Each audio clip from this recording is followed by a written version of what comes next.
Experts say the keto diet isn't sustainable, so why is it so popular? America is in the midst of a keto craze. The trendy diet, which bans carbs to make your body burn fat for fuel, has kicked Weight Watchers' derriere on the stock market, captured the endorsement of celebrities such as Kourtney Kardashian and Halle Berry, and deluged the internet with recipes and copious social media chatter about pounds lost. Click the link in the description for the best keto diet. Now the popular diet even has a day named after it. The Vitamin Shop, which wants to sell you a ton of keto-based products, has named the first Sunday of this new decade National Keto Day. What on earth justifies granting a day to memorialize a fad diet? Said Dr. David Katz, founding director of the Yale University Prevention Research Center.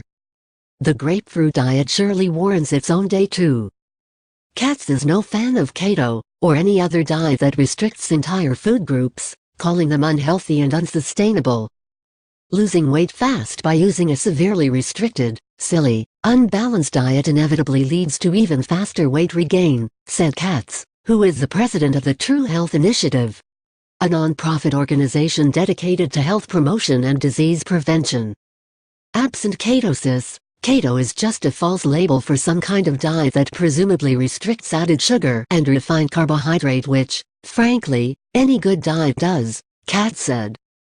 Katz's low opinion of keto is echoed by many nutritional specialists across the country. Katz joined 24 other top names